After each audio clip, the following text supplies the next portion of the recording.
Olá para todos, sejam bem-vindos mais uma vez. Um grande abraço, muitas energias. Estamos aqui no canal do nosso querido Sercom, mais uma liçãozinha de sexta-feira. Lembrando que as quartas é dia de pegar sua garrafinha, seu copo d'água.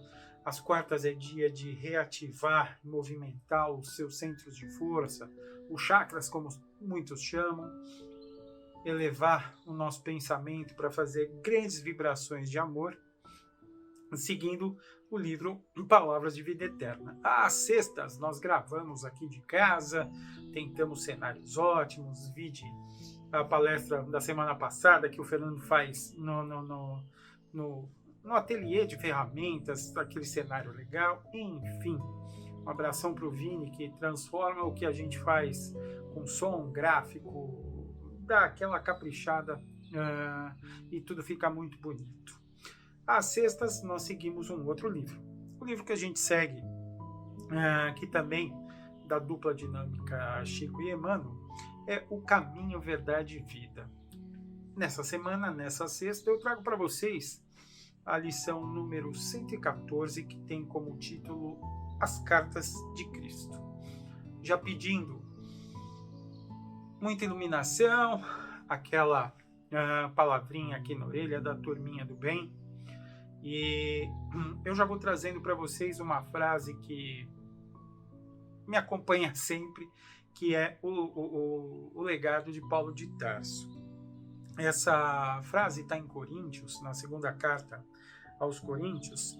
Puxando aqui da minha colinha, eu digo para vocês que ela fala: porque já é manifesto que sois a carta do Cristo, ministrada por nós e escrita não com tinta, mas com o Espírito de Deus vivo, não em tábuas de pedra, mas nas tábuas de carne do coração.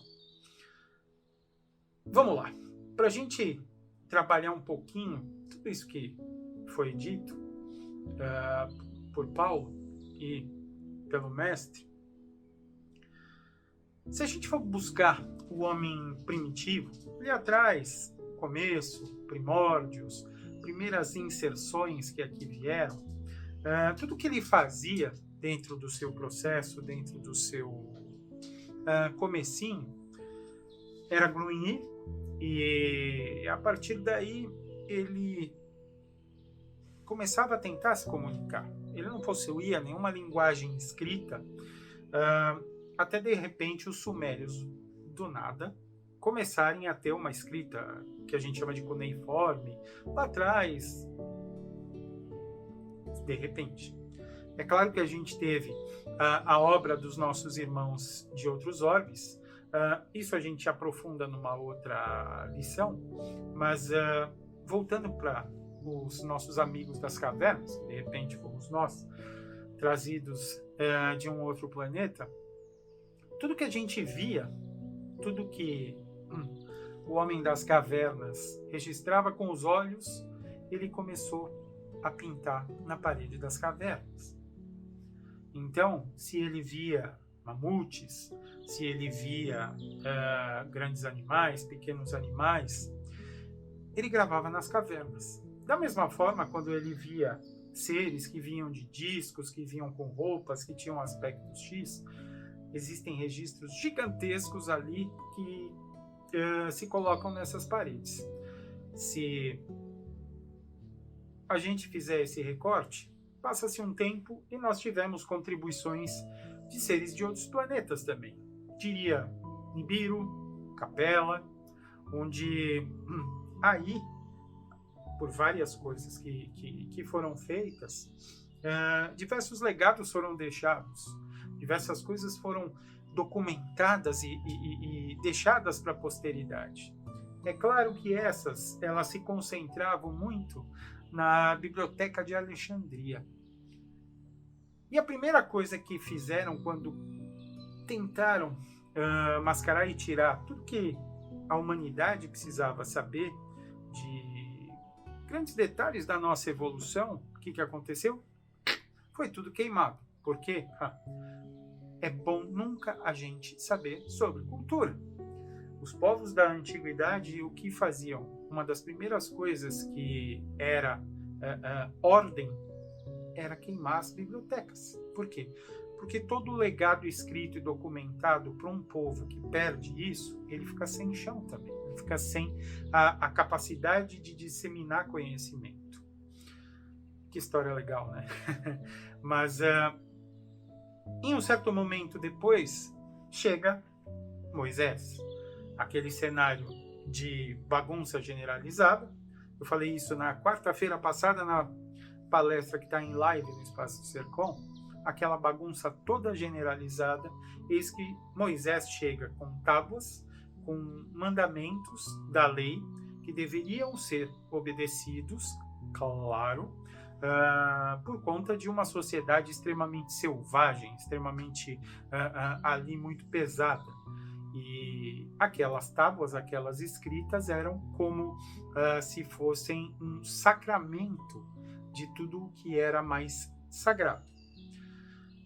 A história vai passando e povos e religiões trazem suas leis, escrevem seus livros, obviamente por quem depois detém o poder, e a partir daí gera-se a tirania, gera-se o lance do controle através do povo. Por quê? Porque quem tem poder e pode se usar do que é sagrado, aí você domina, certo? E aí, eis que de repente chega o maior de todos. Chega Jesus,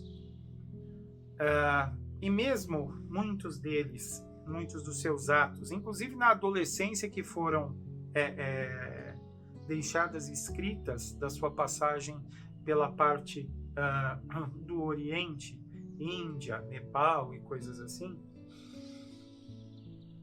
Jesus trouxe o maior legado existente até agora no planeta. Foi o maior avatar que nós tivemos para nos trazer ensinamentos para esse povinho ali primitivo e hoje primitivo. Segurem essa informação. Após o nosso mestre deixar aqui o nosso mundo físico, os seus apóstolos peregrinaram e deixaram escritas diversas de suas passagens, várias de suas passagens. Muitos deles não o fizeram porque não tinham esse poder da escrita, como a maioria de todos àquela época não sabia ler, não sabia escrever, mas muitos deles saíam pregando por aí, e outros que ali ouviam começaram a escrever e passar os feitos e as boas coisas que o nosso mestre deixou para a população. Aquilo foi se capilarizando, tudo escrito, e entendendo que com esse processo, mais uma vez, um certo poder oculto pegou essas escritas, começou a juntar de uma certa forma, e entendendo o que realmente valia para o seu processo de domínio, trocou alguma frase aqui, tirou uma palavra lá, mudou o sentido do que realmente aquilo estava sendo dito. E a partir dali, Jesus passa a ser um produto de uma igreja dominante. Tirando essa parte, vamos tirar isso tudo na questão histórica. A gente entende que hoje existem diversos livros que passaram por essa história. E se vocês sabem, naquela época, a parte do papel, do papiro, de como era gravado, com o tempo, ele ia se apagando. Então, o que se fazia? Pegavam-se os escritos antigos e você reescrevia para aquilo se manter vivo, o legado. Claro que cada um que reescrevia colocava sempre uma palavrinha aqui, outra lá, e às vezes era traduzido para uma outra linguagem e algumas palavras tinham semelhança aqui e lá. Enfim, foi aquela mistureba, e juntando com tudo isso que foi recolocado para ajudar no seu processo de domínio, criou-se um terceiro ponto, uma terceira história, um terceiro rito para que se seguisse. Lembra daquela informação que eu falei para segurar? falávamos exatamente do que o mestre deixou por aqui, correto? Exatamente. Todos esses exemplos que eu passei para vocês aqui, falou-se de escritas que foram deixadas em pedras, no papel, papiro, muito que foi feito, foi discutido com certos homens que não estavam efetivamente comprometidos com a evolução da Terra. O fizeram e reescreveram. Jesus, o Mestre, nunca gravou ou escreveu nada em papel. Quem fez foram os seus discípulos. Somos nós. Foram diversas outras pessoas que trouxeram visões, trouxeram histórias e trouxeram manipulações dentro de tudo o que ele fez. O Mestre nunca quis colocar nada no papel. O que a lição de Emmanuel e de Chico quer colocar é que o que o Mestre quis fazer foi escrever e gravar coisas no coração de todos os homens. O fato é que